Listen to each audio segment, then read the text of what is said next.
కోర్టుకు వెళ్తే అక్కడ మనం చాలా డబ్బులు ఖర్చు పెట్టాలనేమో, చాలా రోజులు తిరగాల్సి వస్తుందేమో, మన సమయము అలాగే మన ధనము రెండు వృధా అవుతాయేమో అనే భావన ఉంటుంది.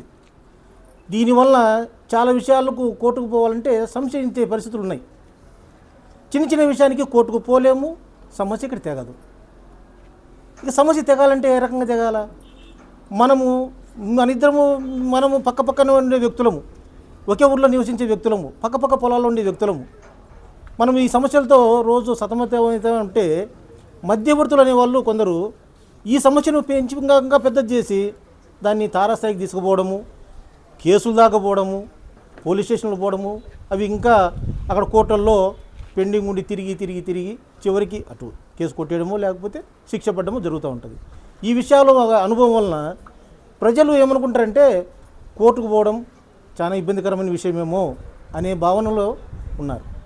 అయితే సుప్రీంకోర్టు, హైకోర్టు ఉన్నటువంటి మేధావులైనటువంటి జడ్జి గారు, ఇక్కడ నుండి జిల్లా కోర్టులో ఉన్నటువంటి మేధావులైన జడ్జి గారు వీళ్ళంతా కూడా కూర్చొని ఆలోచించి, సరే ఈ జనాలకు సులభతరమైన మార్గము ఏముంది, వాళ్ళకు మనం ఏ రకంగా మనం వాళ్ళకు న్యాయ సహాయము మనం వాళ్ళ సమస్యకు పరిష్కారం ఎలా అందియాల అని ఆలోచన చేస్తే ఆ ఆలోచన నుంచి వచ్చిందే ఈ మధ్యవర్తిత్వం అన్నమాట. ఈ మధ్యవర్తిత్వము జడ్జి గారు కూడా చేయొచ్చు కోర్టులో. అయితే కోర్టులో ఉండేటువంటి జడ్జి గారి మీద గౌరవం వలన భయంతో మనకు ఉండే సమస్యలను పూర్తి స్థాయిలో చెప్పుకోలేకపోవచ్చు.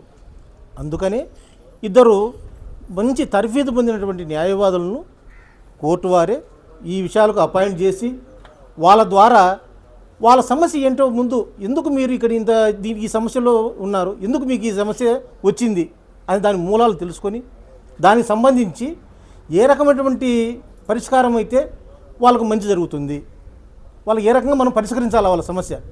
అల్టిమేట్గా చివరిగా జరగాల్సింది సమస్య పరిష్కారం కావాలా, ఏ రకంగా కావాలా సమస్య అన్నప్పుడు న్యాయవాది దగ్గర అయితే వాళ్ళ మనసులో ఉండే విషయాలను స్వేచ్ఛగా చెప్పుకోగలుగుతారు. అప్పుడు వాళ్ళు దాని సమస్యను, ఎందుకంటే వాళ్ళు దానికి సంబంధించి తర్ఫీదు పొందినటువంటి న్యాయవాదులు కాబట్టి వాళ్ళు అయ్యా ఏదో ఈ రకంగా మీ ఉండే సమస్య చిన్నది, మీరు ఆలోచించి దీనికి పరిష్కారం కోరుకుంటున్నారు కాబట్టి మాకు తెలిసిన విషయము మంచి జరిగే విషయము మంచే ఉంటుంది, మంచి జరిగే విషయము ఏదో ఈ రకంగా మీరు పోతే మీకు మంచి జరుగుతుంది, సత్వర న్యాయం అందుతుంది అనే దాని గురించి వాళ్ళు కూలంకషంగా పూర్తిగా మీకు విషయాన్ని వివరించడం ద్వారా మనం ఒక ఆలోచనకు వస్తాం.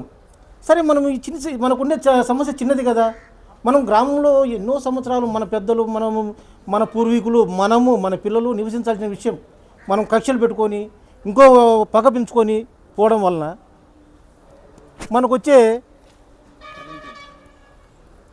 మనకొచ్చేటువంటి ఏ లాభం అనేది ఏం లేదు కదా.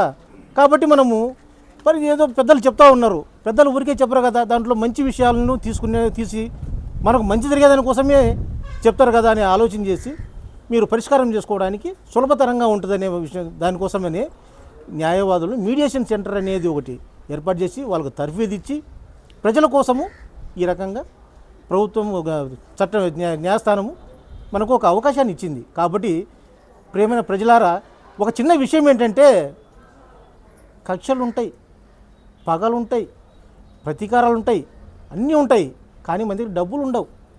కొన్ని రోజులు తిరిగిన తర్వాత మన దగ్గర డబ్బులు ఉండవు. డబ్బు లేకపోతే కోర్టుకు రాలేవు, మన సమస్య పరిష్కారం కాదు. మనం అనిపించిన సమస్యలే మన పిల్లలు కూడా కొనసాగిస్తూ వస్తారు, అదే కక్షలు మన పిల్లలు కూడా కొనసాగిస్తూ వస్తారు. దానివల్ల మనకు వచ్చిన ఉపయోగం ఎలాంటి ఉపయోగం లేదు. కాబట్టి మనం ఆలోచించినటువంటి మంచి ఆలోచన ఏదైతే ఉందో అది మనకు ఉపయోగపడుతుంది, మన భావితరాలకు ఉపయోగపడుతుంది. అలాంటి ఆలోచన తీసుకురావడం కోసమే, మీలో అలాంటి మార్పు తీసుకురావడం కోసమే న్యాయస్థానము తర్ఫీదైనటువంటి న్యాయవాదులను పెట్టి మీ సమస్యలను వాళ్ళ ద్వారా తెలుసుకొని అవసరమైతే జడ్జి గారు కూడా దాంట్లో సలహాలు ఇస్తారు, ఈ రకంగా పరిష్కారం అయ్యే మార్గం ఉంటే చేయండి మంచిదే అనేసి. కాబట్టి అలాంటి మార్గాన్ని ఎంచుకోవడం అనేదే మంచిది. మన కోపాలు తాటాకు మంటలు, అప్పటికేదో మంట వస్తుంది, రెంచెప్పు దగదగ అంటుంది, ఆరిపోతుంది. కానీ ఆ సమస్య అనేది పరిష్కారం అనేది జరగడం అనేదే మనకు ముఖ్యమైన అవసరం. కోపాలకు పోయి మన మీద పంతాలకు పోవడం వలన ఆర్థికంగా మానసికంగా అన్ని రకాలుగా నాశనం కావడం తప్ప ఏం లేదు. కాబట్టి ఈ న్యాయస్థానం మనకిచ్చినటువంటి అవకాశాన్ని సద్వినియోగం చేసుకొని ఏదైనా మన గ్రామంలో ఉన్నటువంటి సమస్యలు వేరే బయట వ్యక్తి